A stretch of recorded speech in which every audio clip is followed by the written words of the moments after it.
Starting today, you are no longer my daughter, and don't expect a single cent in the will. My father said that before changing the locks on the house I grew up in. What he didn't say was this. In the internal records of the family law firm, I was still the chief compliance officer, the first person responsible if the federal audit uncovered the $230,000 shortfall. I was erased from the family, but still kept as a shield. I stood on the front porch, the rocking chair still swaying gently. My name disappeared from the shareholder list, but it was still on the legal liability file. People say family is the safest place. But what if family keeps you there only to take the blow for them? Before I continue, where are you listening to me from? In your familiar kitchen? In a quiet living room? Leave a comment and let me know where you are. Press like if that sentence stung and stay until the end of the video, because 9 days later, the truth had no choice but to come out. My name is Seraphine Hale, 28 years old, born and raised in the white-painted house overlooking Charleston Harbor, where people knew the Hale family as a symbol of prestige and law. I used to believe that. The front door closed behind my father, Gregory Hale. The sound of the new metal lock was dry and cold. He didn't yell, didn't argue, just said one sentence, then turned and walked inside. My mother stood behind the living room curtains. She didn't step out. I opened my phone. The email from the Federal Oversight Office was still there. The subject line bold. Compliance audit scheduled in 9 days. I tapped the link, logged into the Hale & Partners internal system with a password that still worked. The dashboard appeared, the company logo in the top left corner. The words, Chief Compliance Officer Seraphine Hale, were bright in the center of the screen. I was still there. That position, that responsibility. Julian's message popped up almost immediately. Don't make this bigger than it is. It's just delayed cash flow. Another one. Dad is really angry. I stepped off the porch and stood beside the rocking chair where my father used to sit every Sunday morning reading the Post and Courier and talking about honor. The wind from the harbor carried salt and familiar humidity. The house behind me was silent, as if I had never existed there. I opened the ledger, $230,000 carved into 6 smaller withdrawals, hiding under the polished name Strategic Advisory Fees. I had built the net so I knew where the holes were to detect exactly this kind of split structure. I knew how it worked, and I knew it wasn't an accident. My phone vibrated. Julian was calling. I let it ring 3 times before answering. Seraphine, you know this isn't that serious, he said quickly. Audits are like this every year. Did you notify the professional liability insurance carrier? I asked. Silence. A breath. No answer. I looked back at the house. The new lock gleamed in the afternoon light. My name erased from the family in one afternoon. But in the legal records, I was still the one in charge. He threw me out of the house, but kept me in the wrist, I said quietly. Julian hung up mid-call. I looked at the new lock, then at my hands, the hands that had spent my entire youth cleaning up their messes. It was time for them to stand in their own wreckage. The $230,000 figure remained on the screen as I walked into the temporary rental apartment in West Ashley. I set my bag on the kitchen table, turned on the lights, and logged back in. 6 withdrawals, split up, weeks apart. No one in the office patient enough to notice this pattern unless they knew exactly what to look for. I opened the annual compliance review folder. Familiar PDF files appeared year after year, 2019, 2020, 2021, 2022. I clicked the first one. In the bottom right corner was my electronic signature, Seraphine Hale. I scrolled to the last page of the most recent review. Same name. 3 years ago, Julian mishandled a transfer file. I stayed at the office until 11 p.m., rewriting the entire report and calling the client to apologize the next morning. He walked into the conference room like nothing had happened. My father shook the client's hand and said, "My family stands behind every decision." I sat at the end of the table. No one mentioned my name. Another time, Julian signed the wrong clause in a civil contract. I restructured the document before it was sent out. No, thank you. Just a brief nod from my father as he passed me in the hallway. At 19, I chose risk management instead of litigation law like they expected. I remember sitting on the front steps that afternoon when my father said, "If you don't litigate, you'll stand behind." I nodded. Standing behind wasn't the worst thing. Standing behind meant still being inside the house. My mother once told me during my freshman year of college, "A daughter needs to keep the peace. Family first, everything else later." She said that when I questioned an unclear fee. I stayed silent from that day on. I thought I was protecting something bigger than myself. I opened the filing cabinet I had brought from the office when I moved apartments last year. The dark blue folder sat at the bottom. I placed it on the table. Every document, every confidentiality rule marked with my imprint. I had used my knowledge to build a fortress protecting the firm, never imagining that one day that same fortress would be used to trap me. I flipped to the section on detecting irregular transactions. I had written it myself. Splitting withdrawals to avoid oversight thresholds is a red flag. I stopped at that line, my finger resting on the edge of the page. For years, I believed silence protected the family's reputation, but this time, silence could cost me my career, and that price was no longer an awkward dinner or a cold look in the conference room. It was my license, my name on a federal record. On the screen, the words "responsible oversight" were still lit, and the blue folder in front of me proved one thing. If anyone understood how this system operated, it was me. I dragged the financial report window to a larger screen. I threw my phone onto the table, the alarm in my head louder than the city noise outside. The $230,000 no longer stood alone. I opened the transaction details filtered by the account tied to the litigation reserve fund.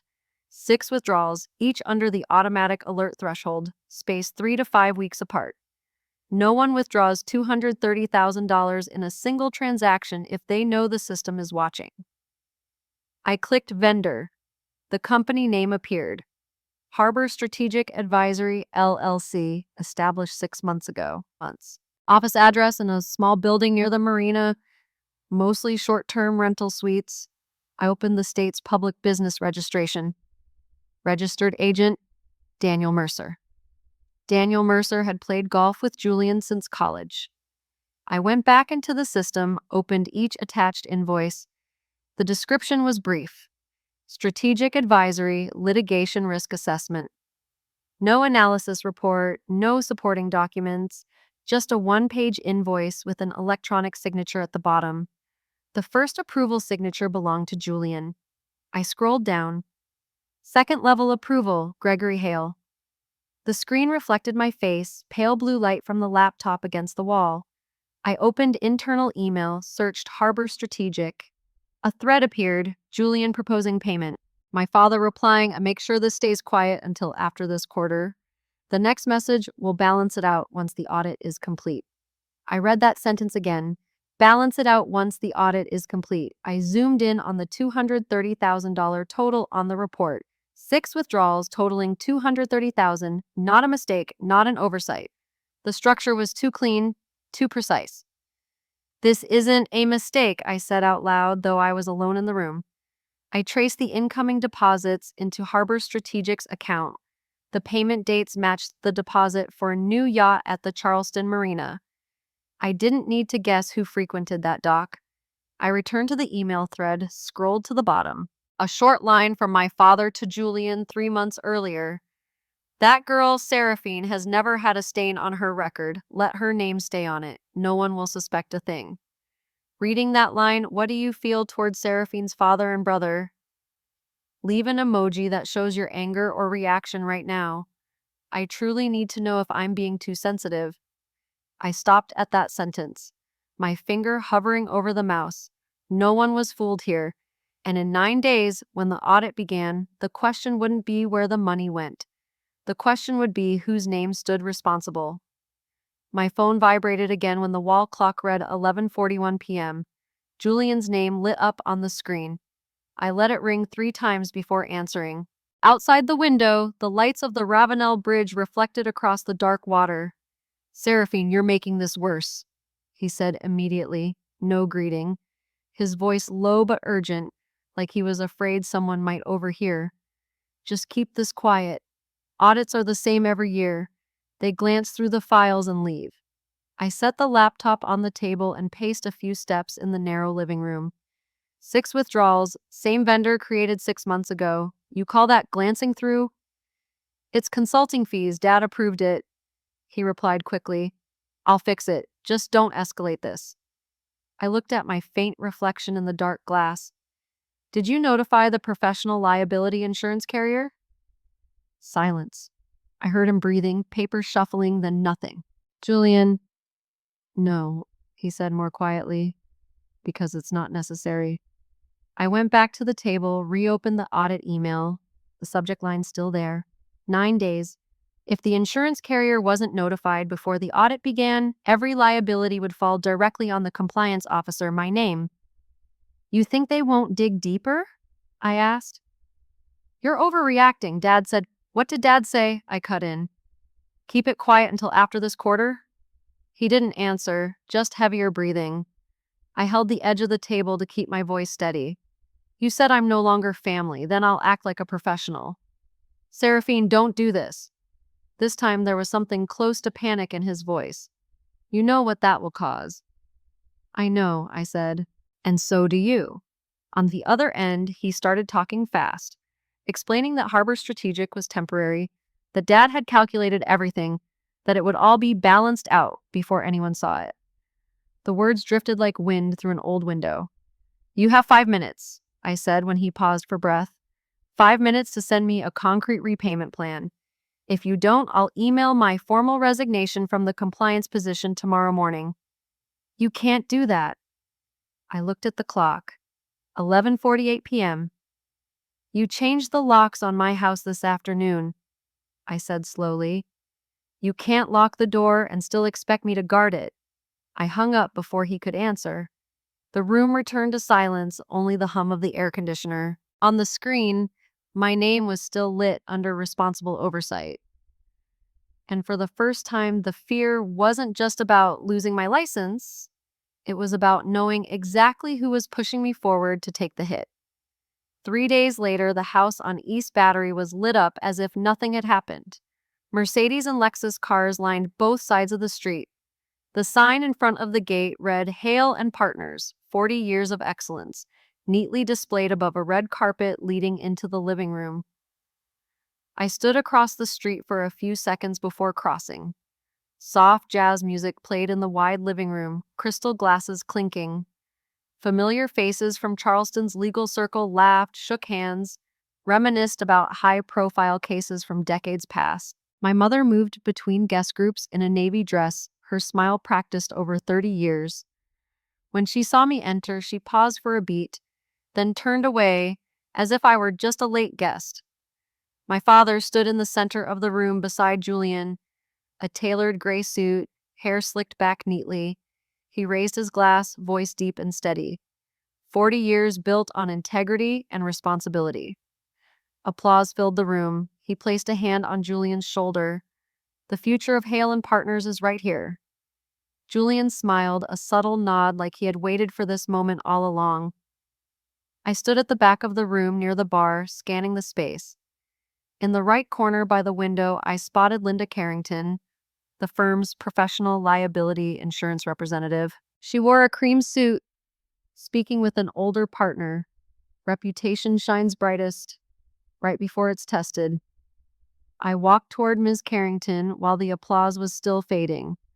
"Good evening," I said, keeping my voice low enough not to draw attention. "I'm Seraphine Hale." She studied me more closely. "I know you handle compliance." "Handle, yes." I handed her my business card, the personal version printed that morning.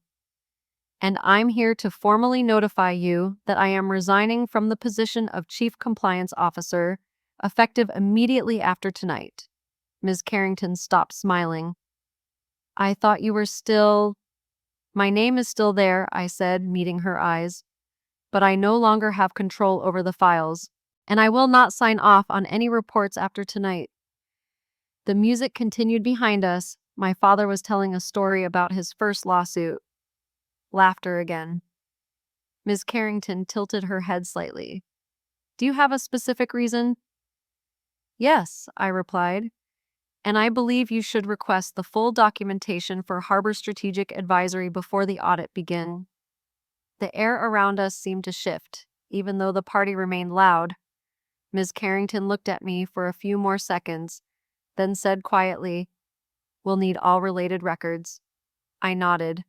Across the room, Julian had just caught my eye. His smile thinned.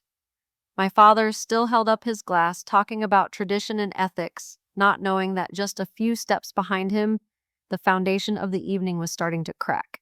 And this time, I wasn't standing behind it to hide that crack anymore. The party continued behind me. Laughter, glasses clinking, smooth jazz as if everything was fine. I left the living room when Julian's eyes started following me for too long. My father's office at the end of the hallway was still locked with a physical key. I knew that old lock well.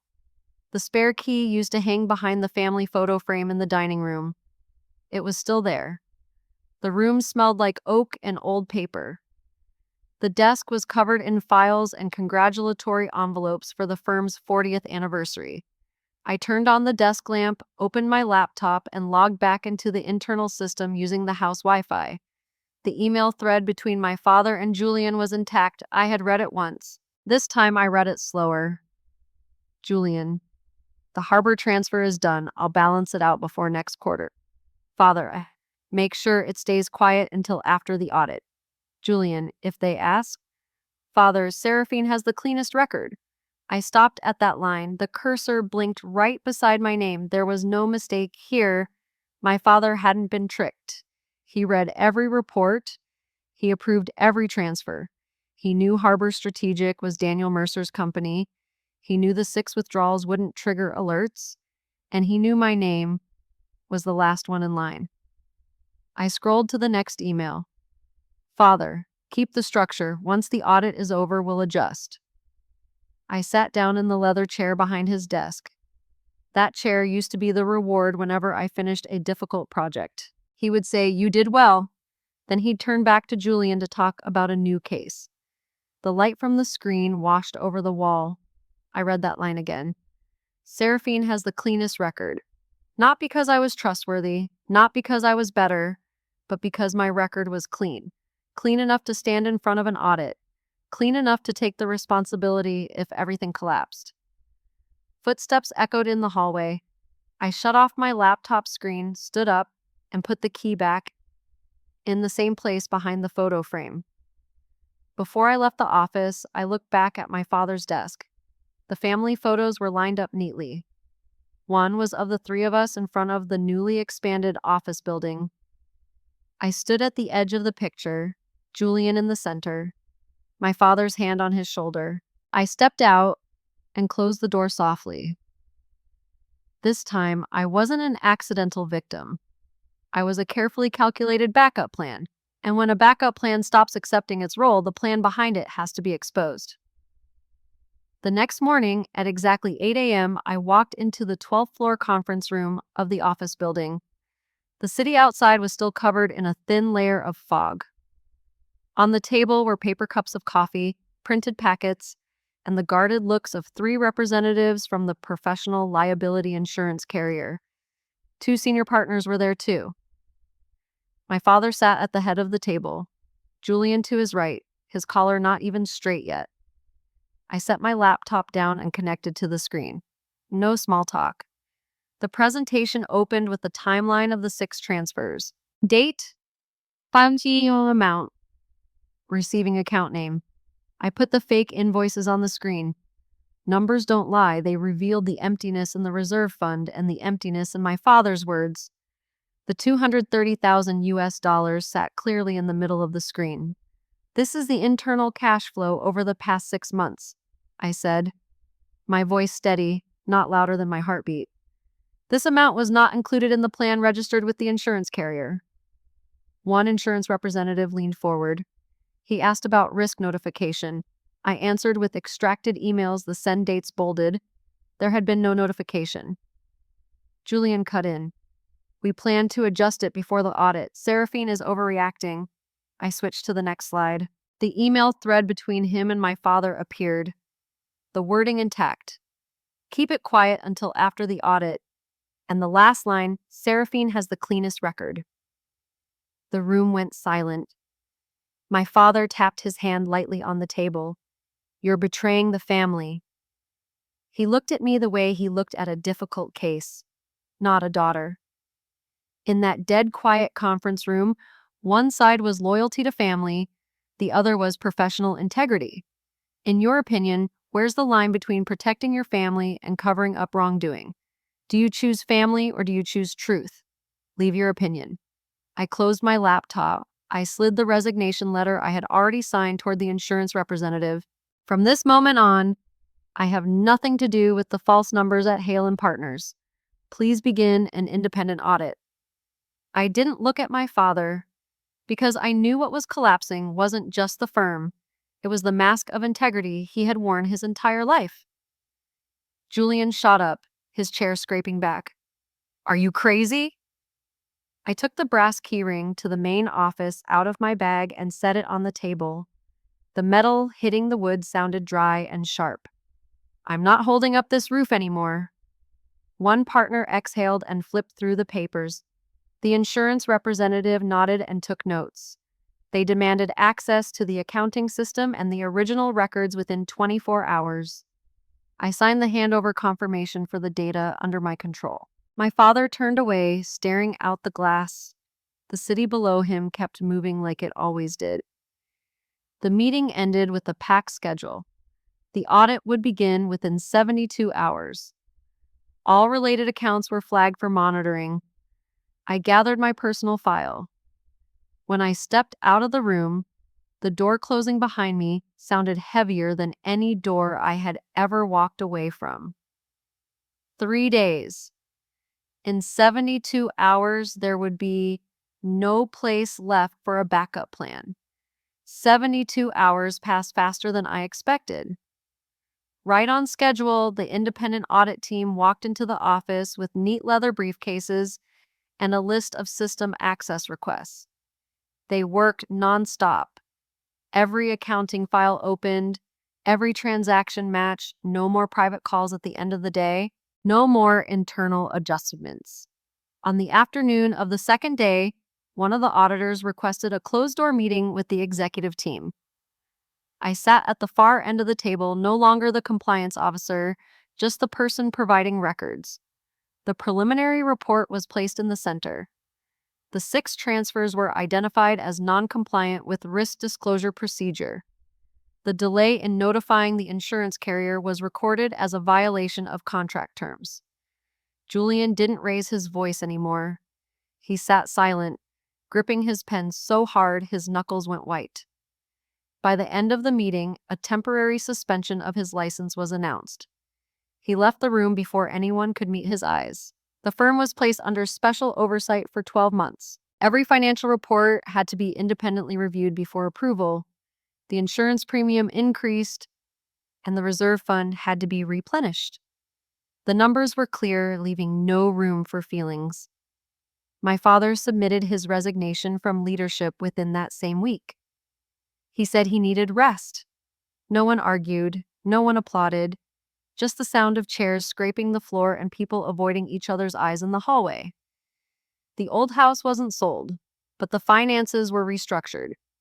Part of the shares were transferred to meet capital requirements. The living room that had hosted the 40th anniversary party turned strangely quiet. The rocking chair on the porch was still there, but no one sat with the morning paper anymore. 3 weeks later, one of the partners called me. They offered me a higher position, broader authority, and a significant raise. The firm needs a credible face like yours to win back what was lost, he said. I looked out the window of my small apartment on the Upper West Side. City lights stretched out like a thin net. I held the phone and listened to the offer all the way through.